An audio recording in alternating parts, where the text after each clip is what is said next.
Hello दोस्तों, स्वागत है आपका अपने चैनल उत्तराखंड नॉलेज हब में।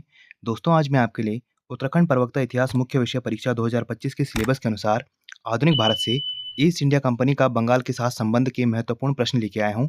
और यह सब प्रश्न विभिन्न शिक्षक भर्तियों में पूछे गए हैं, जो कि परीक्षा की दृष्टि से बहुत ही ज़्यादा महत्वपूर्ण है। तो चलिए दोस्तों, आज का टॉपिक शुरू करते हैं। तो दोस्तों, ईस्ट इंडिया कंपनी का बंगाल के साथ संबंध में पहला प्रश्न है, 1756 में कलकत्ता पर पुनः अधिकार करने के लिए किसे समुद्र के रास्ते भेजा गया? तो वह था वाटसन। अगला प्रश्न है, जून 1756 में सिराजुद्दौला द्वारा फोर्ट विलियम घेर लिया गया था तथा 5 दिन पश्चात उसने आत्मसमर्पण कर लिया था। अगला प्रश्न है, सिराजुद्दौला के आक्रमण के समय कलकत्ता का गवर्नर था, तो उस समय कलकत्ता का गवर्नर था ड्रेक।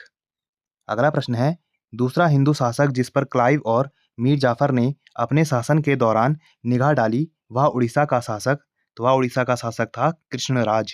अगला प्रश्न है, प्लासी के युद्ध 23 जून 1757 में क्लाइव ने बंगाल के नवाब सिराजुद्दौला को पराजित कर भारत में ब्रिटिश प्रभुत्व की नींव रखी थी।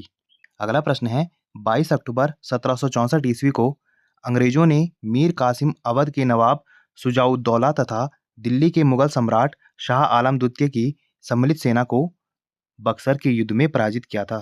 अगला प्रश्न है, ब्लैक होल घटना घटी, तो यह 20 जून 1756 को घटी। अगला प्रश्न है, प्लासी का युद्ध हुआ, तो प्लासी का युद्ध 23 जून 1757 ईस्वी को हुआ। अगला प्रश्न है, बक्सर का युद्ध हुआ, तो बक्सर का युद्ध हुआ था 22 अक्टूबर 1764 ईस्वी में। अगला प्रश्न है, देवगांव की संधि हुई, तो यह हुई थी 17 दिसंबर 1803 ईस्वी में। अगला प्रश्न है, ब्लैक होल की कथित घटना 20 जून 1756 को सिराजुद्दौला के समय में हुई थी। अगला प्रश्न है, क्लाइव का कलकत्ता के गवर्नर के रूप में प्रथम कार्यकाल, तो यह था 1757 से 1760 ईस्वी तक। अगला प्रश्न है, फरवरी 1765 में मीर जाफर की मृत्यु के बाद उसका पुत्र नजमुद्दौला बंगाल का नवाब बना। अगला प्रश्न है, इलाहाबाद की संधि, तो यह हुई थी अगस्त 1765 में। अगला प्रश्न है, बंगाल सूबे का अंतिम गवर्नर कौन था जिसे मुगल बादशाह ने नियुक्त किया था? तो यह था मुर्शीद कुली खां। अगला प्रश्न है, मुगल सम्राट के फरमान को कंपनी का मैग्ना कार्टा किसने कहा? तो यह कहा था ओरम ने।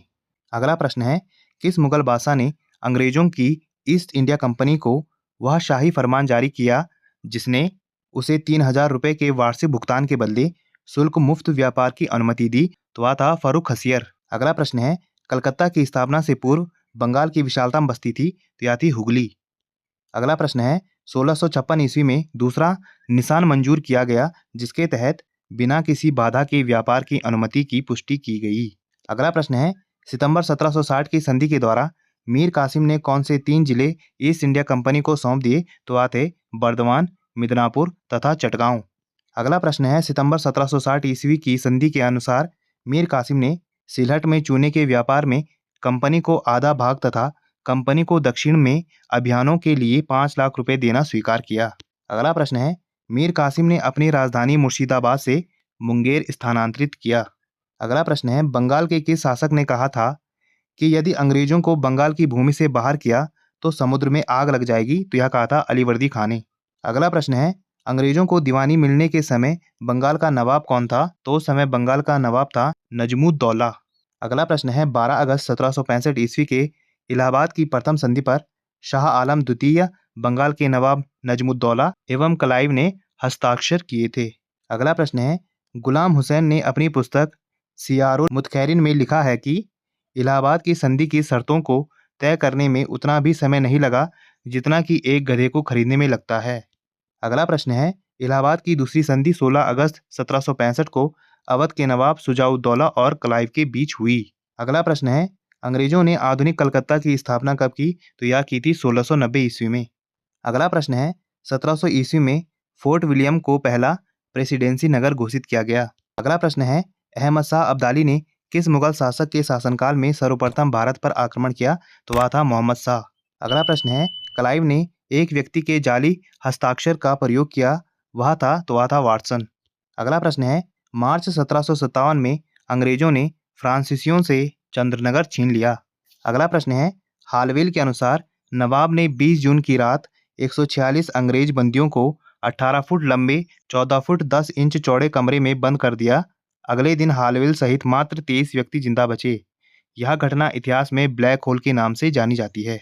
अगला प्रश्न है, तत्कालीन इतिहासकार गुलाम हुसैन ने अपनी पुस्तक सियारुल मुतखैरिन में ब्लैक होल की घटना का कोई जिक्र नहीं किया है। अगला प्रश्न है, अलीनगर की संधि 9 फरवरी 1757 ईस्वी में बंगाल के नवाब सिराजुद्दौला और क्लाइव के बीच हुई। अगला प्रश्न है, अलीनगर सिराजुद्दौला द्वारा कलकत्ता को दिया गया नया नाम था।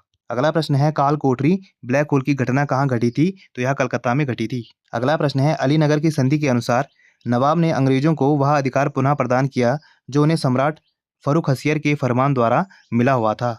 अगला प्रश्न है, अलीवर्दी खां ने यूरोपियों की तुलना मधुमक्खियों से की और कहा कि यदि इन्हें न छेड़ा जाए तो शहद देगी और यदि छेड़ा जाए तो काट काट कर मार डालेगी। अगला प्रश्न है, मुर्शीद कुली खां ने भूमि बंदोबस्त में इजारेदारी प्रथा प्रारंभ की।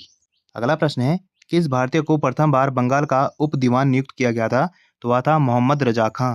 अगला प्रश्न है, अगस्त 1765 में इलाहाबाद की संधि के तहत कंपनी को बंगाल, बिहार और उड़ीसा की दीवानी प्राप्त हुई तथा यहीं से बंगाल में द्वैत शासन की स्थापना हुई।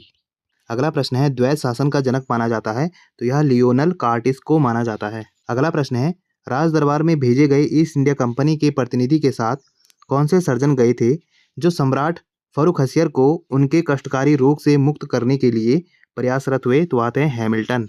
अगला प्रश्न है, बंगाल में मुफ्त व्यापार का फरमान अंग्रेजों को प्राप्त हुआ था 1717 ईस्वी में। अगला प्रश्न है, सिराजुद्दौला के उपरांत अंग्रेजों ने बंगाल का नवाब किसे बनाया? तो उन्होंने बनाया था मीर जाफर को। अगला प्रश्न है, कर्नल माल्सन ने लिखा है, कंपनी के अधिकारियों का अब एक ही उद्देश्य था कि जितना लूट सको लूटो। मीर जाफर सोने की एक थैली है जिसमें जब जी चाहे हाथ डाल लो। अगला प्रश्न है, 1740 ईस्वी में अलीवर्दी खां ने बंगाल के नवाब सरफराज खां शुजाउद्दीन का पुत्र को गिरिया के युद्ध में परास्त कर बंगाल की सूबेदारी प्राप्त कर ली। अगला प्रश्न है, मीर जाफर के बाद मीर कासिम को बंगाल का नवाब नियुक्त किया गया। अगला प्रश्न है, 22 अक्टूबर 1764 ईस्वी को हेक्टर मुनरो के नेतृत्व में अंग्रेजी सेना ने बक्सर के युद्ध में नवाब की संयुक्त सेना को पराजित किया। अगला प्रश्न है, बक्सर के युद्ध में विजय के बाद ही भारत में वास्तविक रूप से ब्रिटिश प्रभुसत्ता स्थापित हुई। अगला प्रश्न है, सिराजुद्दौला लॉर्ड क्लाइव से किस युद्ध में पराजित हुआ था? तो वह था प्लासी का युद्ध। अगला प्रश्न है, अंग्रेजी फौज को किसके द्वारा अतिरिक्त भत्ता, दुगना भत्ता दिया गया था? तो वह था मीर जाफर। अगला प्रश्न है, मुर्शिदाबाद में मीर जाफर को कर्नल क्लाइव का गीदड़ कहा जाता था। अगला प्रश्न है, मीर जाफर ने अंग्रेजों को इतना अधिक धन दिया कि उसे अपने महल से सोने चांदी के बर्तन भी बेचने पड़े। अगला प्रश्न है, मीर जाफर ने क्लाइव को मुगल सम्राट आलमगीर द्वितीय से उमरा की उपाधि प्रदान करवाई। अगला प्रश्न है, बंगाल के कवि नवीन चंद्र सेन के अनुसार प्लासी के युद्ध के बाद भारत के लिए शाश्वत दुख की काली रात का आरंभ हुआ। अगला प्रश्न है, ब्रिटिश इतिहासकार पर्सिवल स्पीयर ने इस काल 18वीं सदी को खुली और निर्लज्जतापूर्ण लूटपाट का युग बताया है। अगला प्रश्न है, मीर कासिम ने अपनी सेना के आधुनिकीकरण के लिए एक जर्मन अधिकारी वॉल्टर रीनहार्ड समरो नाम से प्रसिद्ध की नियुक्ति की।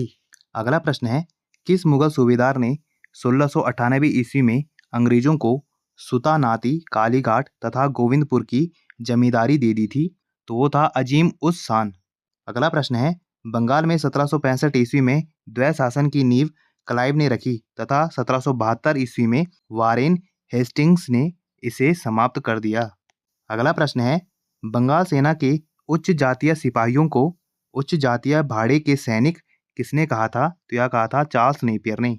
अगला प्रश्न है, 1854 ईस्वी में डाकघर अधिनियम के पारित होने पर सैनिकों की निःशुल्क डाक सुविधा समाप्त कर दी गई।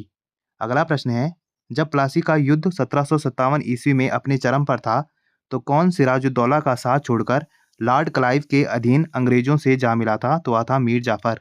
अगला प्रश्न है, बर्क ने क्लाइव को बड़ी बड़ी नींवें रखने वाला कहा जबकि प्रसिद्ध अंग्रेज इतिहासकार पर्सिवल स्पीयर ने उसे भविष्य का अग्रदूत कहा। अगला प्रश्न है, क्लाइव ने इंग्लैंड जाकर आत्महत्या कर ली थी।